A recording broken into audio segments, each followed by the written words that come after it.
तो बुलंदशहर में मनचलों से परेशान नजर आ रहे हैं छात्रा और इसी वजह से छात्रा ने अपना घर छोड़ दिया है।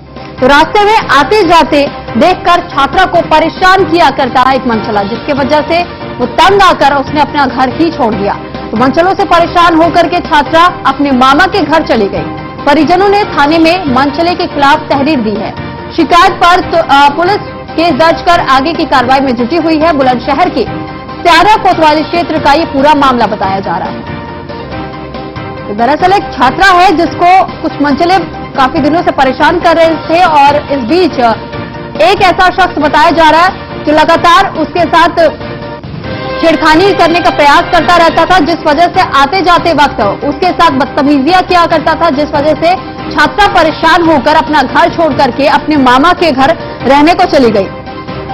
और अब इसी वजह से छात्रा के परिवार वालों की तरफ से थाने में जाकर इस पूरे मामले की जानकारी दी गई है, जिसके बाद से पुलिस मनचलों की तलाश में जुटी हुई है।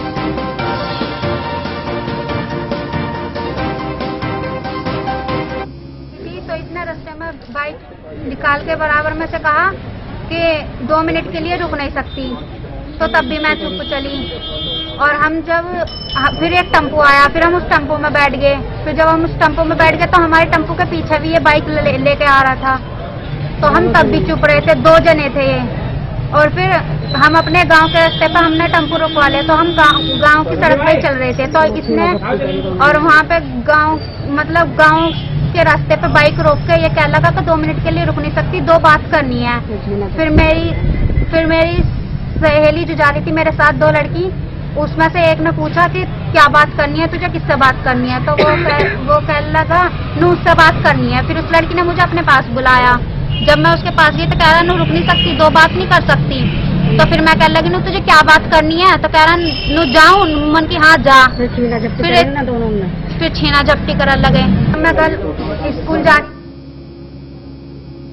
जावे स्कूल को, और कल स्कूल को गई थी तो ये पीछे लगा है स्याने के अड्डे से लग के फिर एचोली के रास्ते पे मिला। और वहाँ फिर इन्होंने छीना झपटी करी। उनने कही कि जाता है ना जाता है, तो इनने ना माना। इन्होंने हाथ बाजू पे और जबरदस्ती करी। उनने 2 वाली सहेली की गैल में उन्होंने कही कि तू मेरे धोरे को आ जा।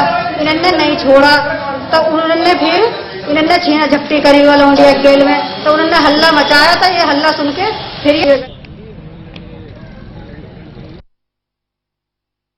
चौली गांव की एक छात्रा है जो कस्बा स्याना में पढ़ने के लिए आया करती है।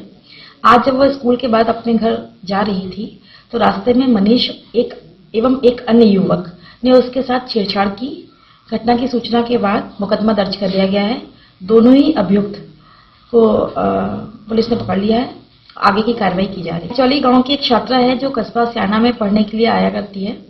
आज जब वह स्कूल के बाद अपने घर जा रही थी तो रास्ते में मनीष। इस पे अधिक जानकारी के लिए अशोक कुमार हमारे संवाददाता फोनलाइन पर हमारे साथ जुड़ चुके हैं। अशोक, आखिर ये पूरा मामला क्या है? क्या महिला के साथ छेड़खानी की जा रही थी लंबे समय से, और अब तक इस पूरे मामले में पुलिस प्रशासन की तरफ से क्या कुछ कदम उठाए गए हैं? बिल्कुल, आपको बता दें बुलंदशहर का ये स्याना कोतवाली क्षेत्र का गांव है, जहां ये एक कस्बा स्याना में ही पढ़ती थी छात्रा।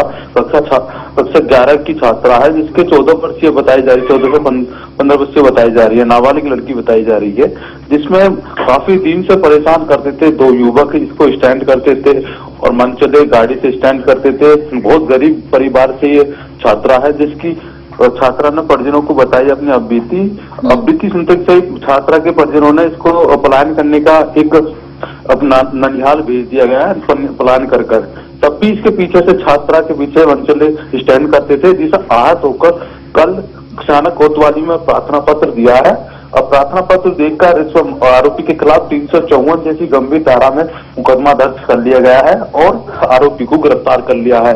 पर सवाल ये खड़े होते हैं, करीबन 1 महीना से लगातार इस बच्ची को परेशान किया जा रहा था, जहां एंटी रियोम स्क्वाड टीम बनाई जाती है पुलिस की तरफ से, जो मुख्यमंत्री की तरफ से ये बहुत दिशा निर्देश दिए गए थे, एंटी व्यू स्क्वाड की दिशा निर्देश दिए जाते हैं, जैसे कॉलेजों में जाकर छात्रों को समझाया जाता है, कोई भी बच्चे को परेशान करता है मंचले तो तुरंत 100 जो महिला को टोल फ्री नंबर है उन पर कॉल कर सकते हैं। परंतु सवाल ये साफ साफ नजर में आ रहा कि पुलिस प्रशासन की भी कहीं न कहीं लापरवाही बरती गई, जिस तरीके से आहत होकर बच्ची ने बहुत परेशान थी, वो डिप्रेशन में आ चुकी थी।